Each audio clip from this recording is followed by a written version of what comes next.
I brushed the dust off the old piano, curiosity getting the better of me. I pressed a key, and the sound echoed through the empty theater, sending chills down my spine. Suddenly, the piano began to play on its own, a haunting melody that filled the air with sorrow. I glanced around, and to my shock, ghostly silhouettes filled the seats, their blank faces staring at me. My heart raced as they turned their heads in unison, their eyes hollow.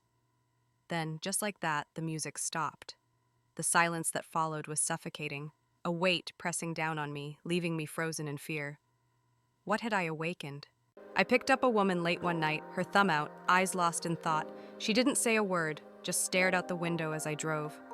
I dropped her off at a small house at the end of a dirt road.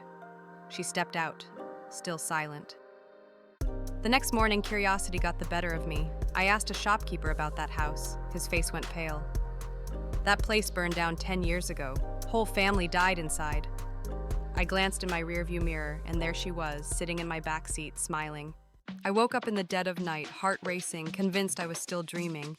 Then I heard it again, a whisper. I'm still here.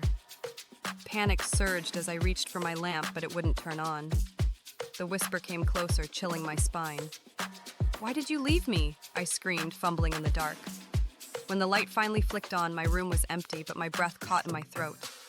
On the mirror, words formed in the condensation. Don't turn it off again. What did that even mean? I felt a chill, knowing I wasn't alone. I found this post.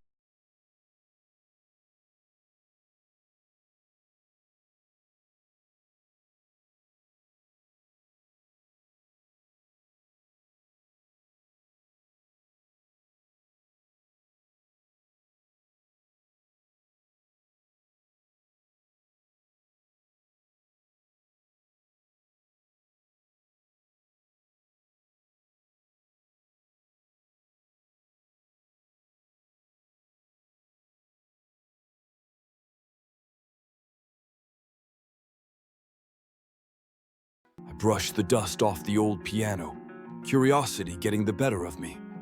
I pressed a key, and the sound echoed through the empty theater, sending chills down my spine. Suddenly, the piano began to play on its own, a haunting melody that filled the air with sorrow. I looked up, and the seats were filled with ghostly silhouettes, their blank faces watching me intently. My heart raced as one by one they turned their heads, their eyes hollow and unblinking. Then, just like that, the music stopped. The silence that followed was suffocating, a weight pressing down on me.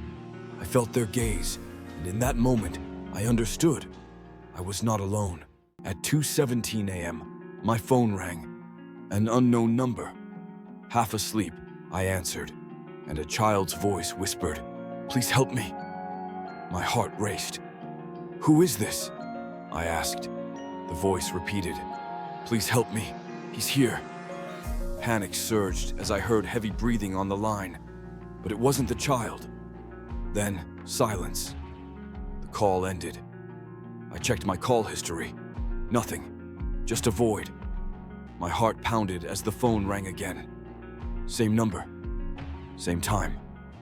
2:17 a.m. I felt a chill creep down my spine. What was happening? Who was that child? And who was he? I can't believe I'm standing here staring at this old answering machine. I plugged it in out of sheer curiosity, and then I heard her voice, my mother's voice. "Daniel, run!" My heart dropped. She's been gone for 20 years. I thought I'd lost her forever, but then it beeped again, and the next message sent chills down my spine. "He's in the house." I can't shake this feeling of dread. I can hear the floorboards creaking behind me, and I know I'm not alone. What does this mean? Who's in my house? I need to get out of here. I stepped into the elevator, expecting a routine ride to my 7th floor apartment. But when it stopped at 6, the doors opened to an empty hallway. I felt a chill. The doors shut, and instead of going up, the display flickered. 8, 9, 10, 11. I was descending into the unknown. It finally stopped at 13. The doors creaked open to a dim corridor, lights flickering like dying stars, wallpaper peeling like old memories. At the end, a shadowy figure loomed, and panic surged through me. I frantically hit the buttons, but the doors closed slowly, almost deliberately. When I finally returned to my floor, I glanced up. The number above the elevator still glowed ominously. 13. I passed that park bench.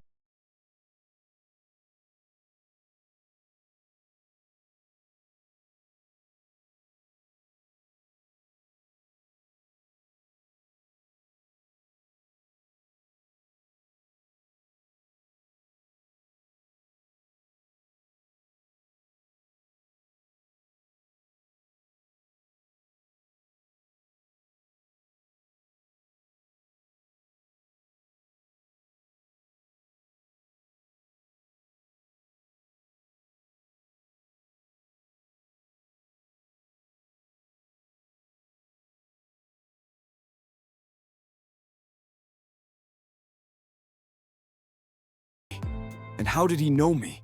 I walked into room 213, expecting to see my grandfather, but the bed was empty, sheets perfectly folded. Confused, I asked the nurse where he was. She frowned, checking the chart, and said, "Sir, room 213 has been closed for years." I turned back, and there he was, sitting on the bed, smiling weakly. "Don't forget to say goodbye," he whispered. Just like that, the lights flickered. When they steadied, the room was empty again. I was left standing there, heart racing, wondering if I just said my last goodbye.